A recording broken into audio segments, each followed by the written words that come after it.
මනෝවිද්‍යාව කරපු මට අනිත් අයගේ හිත් කියවන්න පුළුවන්ද? සාමාන්‍යයෙන් මම සමාජයේ එදිනෙදා ජීවිතයේදී ගොඩක් කට්ටිය මගෙන් අහන දෙයක් තමයි ඔයා මනෝවිද්‍යාව කරලා තියෙන කෙනෙක් නේ. ඔයාට පුළුවන් අනිත් කට්ටියගේ හිත් කියවන්න. ඔයාට පුළුවන් එතන මාව 100%ක්ම තේරුම් ගන්න. මේ වගේ ගොඩක් දේවල් මගෙන් අහනවා. හැබැයි ඇත්තටම මනෝවිද්‍යාව විෂයට සම්බන්ධ වෙලා ගත්තොත් එහෙම විෂයානුකූලව මනෝවිද්‍යාව කියලා කියන්නේ අනිත් මිනිස්සුෙකුගේ හිත් කියවන්න පුළුවන් මැජික් එකක් තියෙන විෂයක් නෙමෙයි.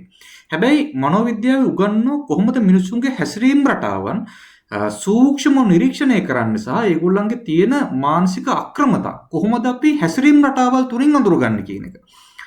ඉතින් එතකොට හැසිරීම් රටාවල් විශ්ලේෂණය කරලා ඉවර වෙලා අපිට පුළුවන් කෙනෙක් එක්ක කතා බහ කරලා එයාගේ හිත ඇතුලේ මොන හරි ගැටලුවක් තියෙනවා නම් අපිට ඒකට විසඳුම් ලබා දෙන්න සහ කොහොමද අපි අනිත් කෙනෙක් එක්ක කතා බහ කරලා අපි සාමාන්‍යයෙන් කියන්නේ උපදේශනය හරහා කොහොමද කෙනෙක්ව තේරුම් ගන්න කියන කාරණාව. එතකොට ඒ හැර මනෝවිද්‍යාව විෂය හදාරපු කෙනෙකුට විශේෂයෙන්ම තවත් කෙනෙකුගේ හිත් කියවන්නවත් තවත් කෙනෙක්ව 100%ක් තේරුම් ගන්න පුළුවන් හැකියාවක් ලැබෙන්නේ නැහැ.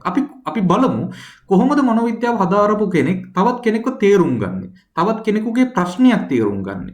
තවත් කෙනෙකුගේ ප්‍රශ්නයකට විසඳුමක් ලබා දෙන්නේ කියන එක අපි ටිකක් කතා බහ කරලා බලමු. උදාහරණයක් විදිහට ඔයා හිතන්න මම මොකක් හරි ආයතනයක වැඩ කරනවා. ඒ ආයතනයේ වැඩ කරනකොට එක්තරා සේවකයෙක් ඉන්නවා අනිත් සියලුම සේවකයන්ගෙන් ඈත් වෙලා හුදකලා වෙලා ටිකක් තනියම ඉන්න කැමති කෙනෙක් ඉන්නවා. එතකොට මනෝවිද්‍යාව කරපු කෙනෙක් විදියට මම ගොඩක් වෙලාවට කරන්නේ එතනදී එයාගේ හිත කියවන එක නෙමෙයි එයාගේ හැසිරීම නිරීක්ෂණය කරන එක. එයාගේ ශරීරයේ ඉරියව්, එයාගේ බොඩි ලැන්ග්වේජ් එක, එයා වැඩ කරන වේගය සහ අනිත් අය සමග ගනුදෙනු කරන රටාව මේ අනුව මට තේරුම් ගන්න පුළුවන් එයා ඉන්නේ පීඩනයකද, බයකද, කලකිරීමකද, එහෙම නැත්නම් ප්‍රශ්නයකද කියන කාරණාව සම්බන්ධව. අපි හැමෝටම තියෙනවා අපිටවත් පාලනය කරගන්න බැරි ප්‍රතිචාර. ඔබ යම් කම්පනයකට හරි නරක අත්දැකීමකට හරි කලින් මුහුණ දීලා තියෙනවා නම් මේ වගේ අවස්ථාවකට ඔබ මුහුණ දෙද්දී ඔබගේ හැසිරීම, ඔබගේ ඉරියව් මේ වගේ දේවල් සම්පූර්ණයෙන්ම වෙනස් වෙන්න පුළුවන්.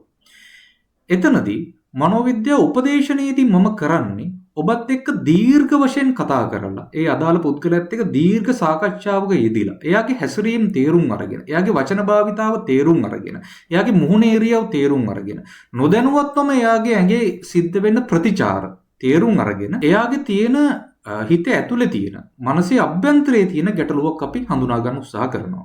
අන්න එතනදී අපි තේරුම් ගන්නවා මෙයාගේ ගැටලුවේ මුල තියෙන්නේ කොතනද කියන එක. එතනදී අපි කරන්නේ ප්‍රශ්නේ හඳුනා ගන්න එක විතරක් නෙමෙයි. මනෝවිද්‍යාව ඇතුළේදී උගන්වනවා කෙනෙක් ප්‍රශ්නයකට මුහුණ දුන්නාට පස්සේ මෙන්න මේ වගේ වැරදි හැසිරීම් එයාගෙන් එළියට එන්න පුළුවන් කියන එක. අපි කරන්නේ ඒ වැරදි හැසිරීම් අයින් කරලා ඉවර වෙලා නිවැරදි හැසිරීමකට කොහොමද එයාව යොමු කරන්නේ තමයි අපි මෙතනදී කරන්නේ. එතනදී උදාහරණයක් විදිහට යම් කිසි දෙයකට ඔබ අනවශ්‍ය ලෙස බය වෙනවා නම් හෝ කේන්ති ගන්නවා නම් මනෝවිද්‍යාව හදාරපු කෙනෙක් කරන්නේ විද්‍යාත්මක ක්‍රමවේදයක් කරහා ඒ අහිතකර හැසිරීම් රටාව වෙනුවට අලුත් සෞඛ්‍ය සම්පන්න හැසිරීම් රටාවක් ආදේශ කරන එක. එතනදී මම කලින් කිව්වා වගේ මම කියන්න කැමතියි ඇත්තටම මනෝවිද්‍යාව කියලා කියන්නේ අනුන්ගේ හිත් කියවන විද්‍යාවක් නෙමෙයි.